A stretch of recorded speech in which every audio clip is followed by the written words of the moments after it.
Hello everyone and welcome back to another reaction. Today we are continuing Epic History TV's Napoleonic Wars series. Today we are taking a look at the Battle of Salamanca, 1812.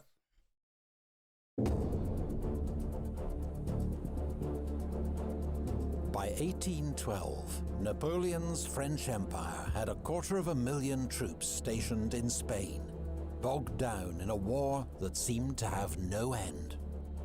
They faced a bitter struggle against the people of Spain, who'd taken up arms in a guerrilla war, as well as the remnants of Spain's field armies and an Anglo-Portuguese army under Lord Wellington. But French forces in Spain remained formidable and in firm control of the capital, Madrid, and most major cities. Yes, although the French situation in Spain is precarious at best, they still have a firm grasp of the major cities and a solid control, well, solid might be the wrong word, a fairly good control of the central and southern parts of Spain. But like I said, it's a precarious situation in which a horrendous defeat might change all of that. And the year began with another great French victory in the south, and a calamity for Spain.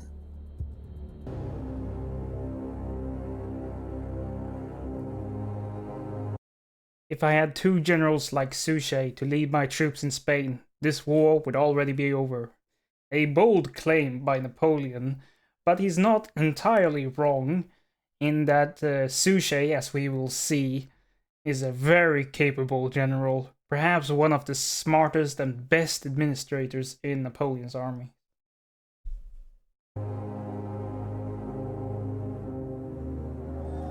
Spain and Portugal would become a graveyard, not just for young French conscripts, but for the reputation of some of France's most famous generals. Yep.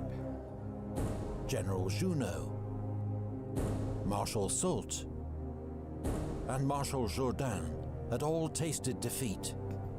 Marshal Massena had been recalled in disgrace. And it should be said that Junot, Soult, and Massena, at least, were all extremely capable generals in their own rights. Junot was definitely qualified to become a marshal, at least during the early years of the Napoleonic Wars. He never did become a marshal due to some circumstances in Russia, but as we will see. And Jourdan was a famous war hero from the Revolution, so these were not by any means incompetent generals, but they proved incapable of handling the complex and difficult situation that the Iberian Peninsula presented. Marshal Louis Gabriel Suchet was the exception. French generals in Spain were notorious for their looting. Soult, based in Andalusia, was probably the worst, reckoned to have stolen 1.5 million francs worth of art from Spanish monasteries and churches. And this was by no means an uncommon practice by French generals in Spain. But as I said, Soult was probably the worst. 1.5 million francs in today's value could be as much as $250 million. So that's a lot of money. So, and this was, as we will see later on in history, much of this loot and artwork, primarily artwork and other valuables, were transported to France and remained there for quite some time until there was some exchanges of artwork long after the war that returned some of these invaluable pieces to Spanish hands again. As governor of Aragon, Marshal Suchet behaved very differently. He enforced strict discipline on his troops, punishing any who tried to steal or extort money from the Spanish, while treating local authorities with respect. He combined this hearts and minds strategy with ruthless military action against the guerrillas that was able to establish firm control of Aragon. as Aragon was the best run region of occupied Spain, much to the credit of Marshal Suchet. And this was the strategy that the French needed to apply across the country if they would have any chance of ever bringing the Spanish people over to their side. And crucially, what they did not mention, or they kind of mentioned it, but Suchet took ruthless action against the guerrillas, and this was important because as we know, the guerrillas often terrorized the civilian population as much as they did the French, and this won over many local civilians to the French occupying rule, even though they didn't maybe like it that much, but it was better than the alternative, which was anarchy. In June 1811, after a particularly bloody assault, Suchet took the port of Tarragona, for which Napoleon rewarded him with his marshal's baton. Yes, Suchet had been a brilliant general ever since the revolution. He has shown himself to be very capable, but unfortunately for his career, he was not a member of Napoleon's inner circle, and thus his promotion was put off for a very long time, and he should have been made Marshal, in my estimation, far earlier, perhaps even as early as 1804 when Napoleon crowned himself emperor. The emperor then sent him reinforcements and ordered him to take Valencia. First, he routed a much larger Spanish army that attacked him at Saguntum.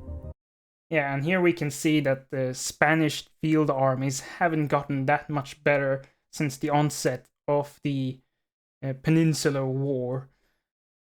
And by the end of this conflict, there will still only be a very few reliable Spanish divisions that could be comparable to the Anglo-Portuguese or French forces even. But yeah, Spain's field armies are not doing that great at the moment and will continue to be a sad part of this war. Before he laid siege to Valencia, the city was packed with Spanish troops and refugees, and to avoid starvation, General Blake surrendered Valencia on the 8th of January 1812. The French took 18,000 prisoners, including 23 generals, and nearly 500 guns. It was a devastating blow to the Spanish cause.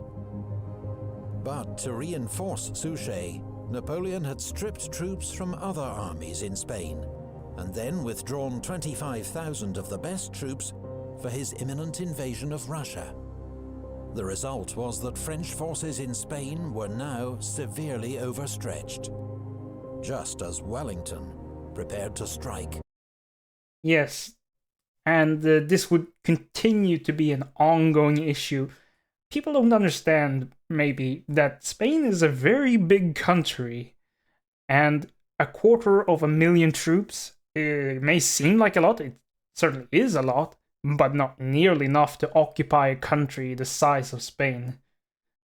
So yeah, French forces are overstretched, and as a result, Lord Wellington will be able to strike.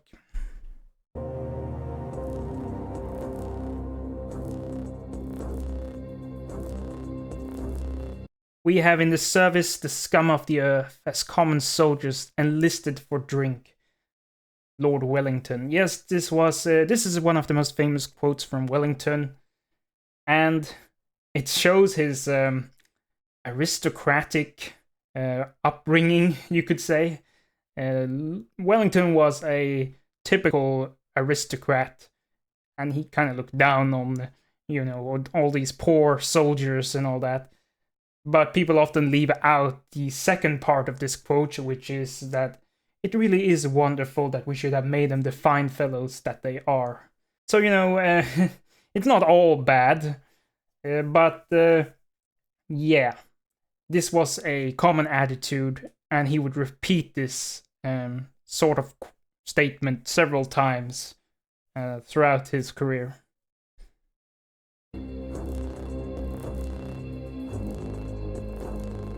Spanish guerrillas kept Wellington well informed of French movements, and learning that the forces facing him in western Spain had been much weakened, he decided to go on the offensive, to strike a blow before the French could concentrate against him. On the day that Valencia fell, he laid siege to Ciudad Rodrigo on the Portuguese-Spanish frontier.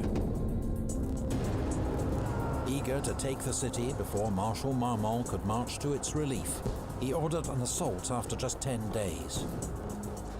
It succeeded, though Major General Crawford of the Light Division was among 300 killed. Wellington then marched south to besiege the much more strongly defended city of Badajoz.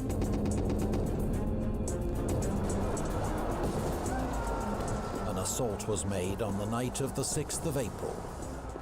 The first wave attacking the main breach were slaughtered.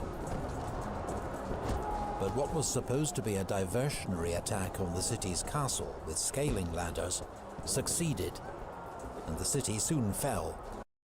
The siege of Badajoz is one of the bloodiest sieges of all of the Napoleonic Wars. Now, sieges at this point in European history were not that common anymore, and the glory days of long sieges had come and gone. But still, it happened occasionally, and this was one of the more famous examples, and which cost the British, I believe, 4,800 casualties, which is an enormous amount for a siege of a castle this size. And this was due to the fact that Wellington was impatient. He needed to secure the main routes into Portugal before he could cross the frontier into Spain.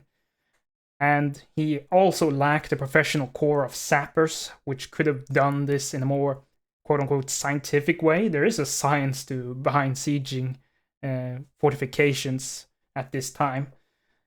And apparently this event led to the founding of the Royal School of Military Engineering, believe it or not. But yeah, due to the nature of the assault, high casualties was inevitable. The storming of Badajoz cost the British 3,700 casualties. In the aftermath, survivors went on the rampage, drinking, looting and raping, and killing more than 100 Spanish civilians, before British officers finally restored order. Yeah, unfortunately, this was not all too uncommon when it came to sieges, even when looking back past in history. When a besieging army took a city or fortification, as it was in this case, or town, whatever, soldiers often went on a rampage in the aftermath, pillaging, raping, drinking, and all sorts of terrible deeds were committed during the storming of Badajoz. And it took Wellington 3 days to restore order, and officers were actually shot, and I believe some even were killed. And Wellington had to erect a gallows, though no soldier was actually hanged, but they were flogged. Which, you could say they got off lightly, considering what terrible deeds they did here. These civilians had nothing to do with the defense of Badajoz or the French occupying forces. So, yeah, it's just a tragic incident, and I'm afraid not uncommon. Wellington had secured the two main routes between Spain and Portugal. Now he sent his most reliable subordinate, General Hill, with a small Anglo-Portuguese force to destroy the bridge over the Tagus at Almaraz. This was a vital link between Marmont's army of Portugal and Soult's army of the south, as the next usable bridge was at Toledo, 90 miles east. And it was not just useful because it linked the Marmont's army of Portugal and army of the south together, and they could, march up and confront Wellington if need be. But it was also vital communications lines that enabled communication between Soult and Marmont, but also Soult by extension to Madrid and Napoleon. So it was a vital communications lines and logistics line. The bridge was well guarded by forts and redoubts, but Hill led a swift and daring assault. The French defences were taken by surprise. The bridge itself and all the engineering equipment burned, for the cost of just 177 casualties. A very impressive feat. Wellington was now ready to begin his advance into Spain. Spanish regular forces and guerrilla bands began operations to tie down as many French troops as possible. And this shows you how well coordinated Wellington was with the Spanish guerrillas. Whenever Wellington was about to make a move, he let the guerrillas know that he was about to do something, and they would tie down as many French troops as possible, making it very hard for the French to concentrate their forces against Wellington. And we discussed this issue in the previous video too. And yeah, it's just a quagmire for the French at this point. Now from the Bay of Biscay, Sir Hume Popham's naval raiding force made diversionary attacks on French coastal targets. In 4 days, Wellington was at Salamanca, as Marmont, outnumbered, withdrew behind the Douro River. But when reinforcements arrived, he crossed the river again. For 6 days, Marmont tried to march around Wellington's flank, but the British general matched him move for move, their two armies marching in parallel, often within sight of each other. That must have been bizarre. But on the 7th day, Marmont blundered. Mon cher Alava, Marmont est perdu. My dear Alava, Marmont is lost. Yes, he was. On the morning of the 22nd of July, Wellington's army occupied high ground 4 miles south of Salamanca. Marmont was not interested in a direct assault. He still sought to outflank Wellington, threaten his line of retreat to Portugal, and force him to fall back. Around 8 a.m., the French won a dash for a hill known as the Greater Arapil, which Marmont made his observation point. The French army began to swing round behind him. Marmont had convinced himself that Wellington was an overly cautious general who would not risk attack. And I sort of don't blame Marmont for thinking this way. Wellington had throughout the Peninsular War been on the defensive, and he fought by taking up strong defensive positions at the lines of Torres Vedras and so on. So this was, of course, a false assumption by Marmont, but considering what had happened in the conflict so far, they didn't have any reason to believe that Wellington was a truly offensive general in the Napoleonic style. And this battle sort of changed that reputation of Wellington's, and it proved that he was quite capable on the offense as well. The hills hid most of Wellington's army from view, and when Marmont saw dust clouds to the west, he assumed it was Wellington's baggage train leaving Salamanca, beginning their retreat. And this shows you the dangers of making assumptions and not making an assessment based on raw intelligence.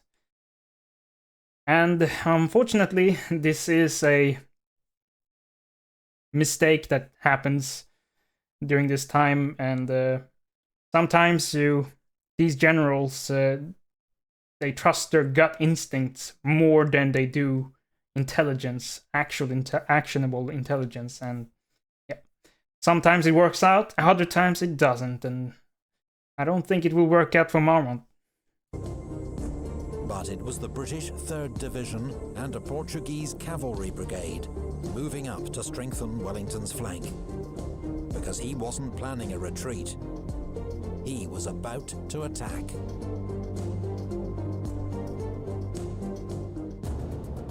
There they are, my lads. Let them feel the temper of your bayonets. Major General Edward Pakenham.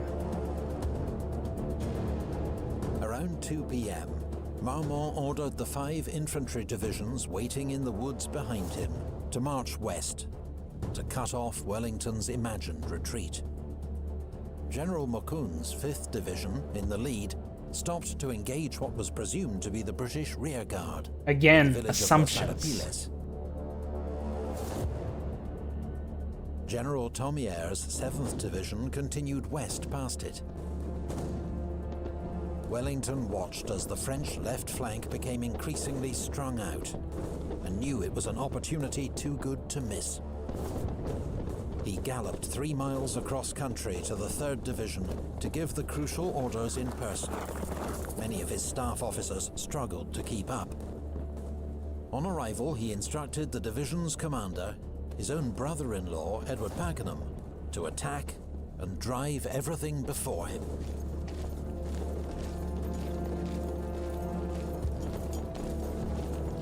Third Division's advance was hidden by low hills until the last minute. Thomier's division was caught completely unawares and shattered by the assault. Thomier's himself was killed, half his division killed or captured, the rest soon put to flight.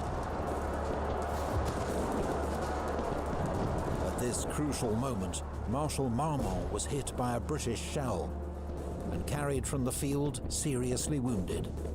His second-in-command, General Bonnet, was himself wounded an hour later, so command passed to General Clausel. Yes, this was a really unfortunate situation for the French, just that when they are the most vulnerable, when they needed leadership, Marmont gets injured, and then his second-in-command gets injured right after him. And now we're down to the third man in command, General Clausel. Clausel is a veteran of the Napoleonic Wars and a capable general in his own right, but entering the fray this unexpectedly in the middle of a battle is far from ideal. And Clausel will try to salvage the situation, but to no avail. 45 minutes later, the British 5th Division attacked, supported by 2 Portuguese brigades and General Le Marchand's dragoons. The French saw the cavalry coming and formed square, but were hit first by the British infantry, who unleashed a close-range volley, then charged with the bayonet. The French were routed and charged down by Le Marchand's cavalry. French 6th Division was caught up in the collapse. Le Marchand himself was shot from the saddle, but his brigade had helped destroy 8 French battalions and capture 2 Eagles. Wellington's echelon attack continued as Cole's 4th Division advanced in the center. But Pack's Portuguese brigade was thrown back from the Greater Arapil, and the whole division was soon falling back in disorder. Despite the devastation of his army's left flank, General Clausel decided to launch an attack on the Lesser Arapil, the hinge of Wellington's position. If it could be taken, he might still snatch victory from the jaws of defeat. I get what Clausel was going for, I really do. However, I believe at this point, with this many units routed, and with morale being this low, the best option would have been to organize a ordered withdrawal from the battlefield and try again some other time. I mean, cut your losses at this point. But the French advance was met by fresh troops of Clinton's 6th Division, who poured volleys of musket fire into the French columns. They began to fall back. The French army had lost the will to fight on, its soldiers streaming away into the woods behind them. General Ferré's 3rd Division mounted a brave rearguard action to buy the rest of the army time to escape, but it faced a hopeless task. It was soon outflanked by the British 5th Division, and Ferré himself was killed. Only General Foy's 1st Division escaped in good order. You gotta admire these people who served as the rear guard for the various armies of this time. Often it was a hopeless task, but it would save many lives despite it all, and, you know, it required much discipline and bravery to be the rear guard of an army at this time, especially during a chaotic retreat. With darkness falling and his army exhausted, Wellington called off the pursuit. A deputation of the Cortes came to congratulate me upon your victory, hailing you as the savior of Spain. Henry Wellesley, a British ambassador to Spain, to his brother Lord Wellington. And the Cortes is the institution, you could say, that had replaced the Supreme Junta when it came to executive and legislative power of Free Spain.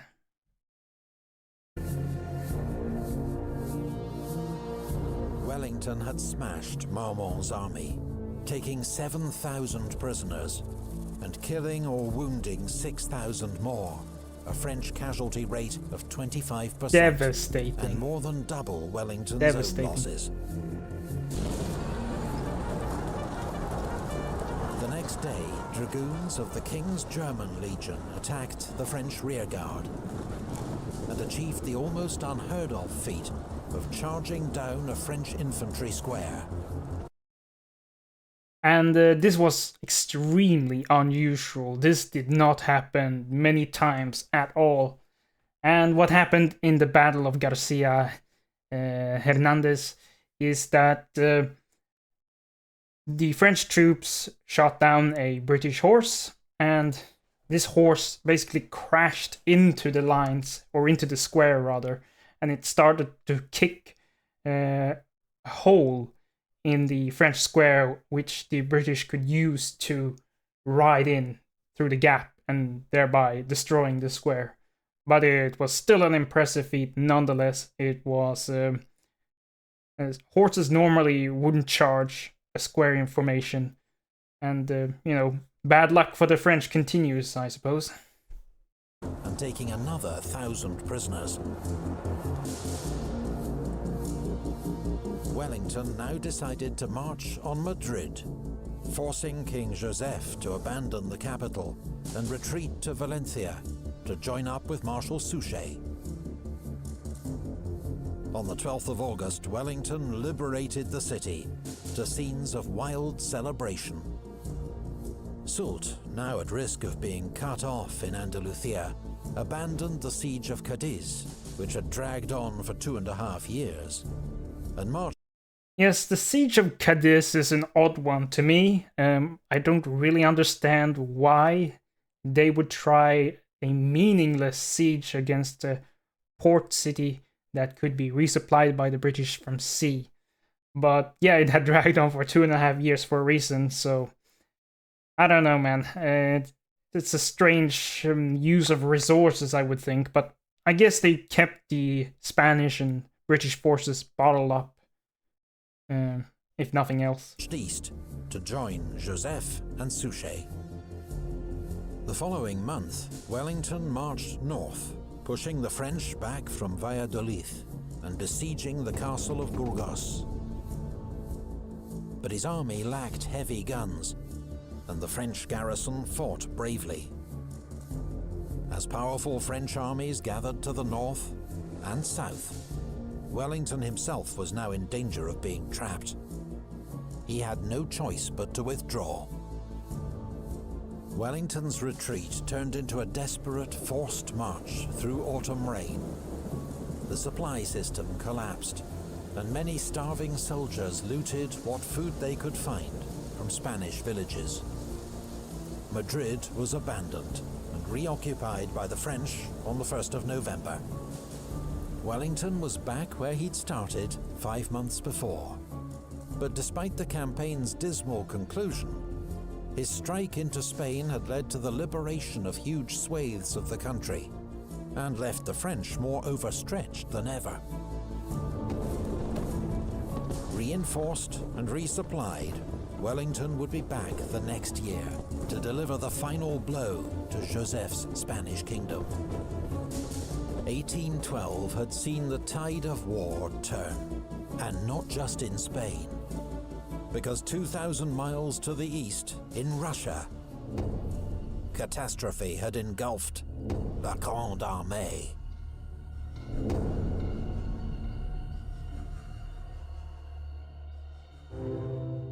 Catastrophe is almost an understatement, but we'll get into that when we watch the Napoleon's campaign into Russia. But yes, that was the Battle of Salamanca, 1812. We are seeing the slow but steady disintegration of Joseph's Spanish kingdom, not plural. But yeah, the French situation is pretty bad right now, and it's not gonna get better. But yeah, thank you for watching this video with me, and I'll see you guys next time. Bye.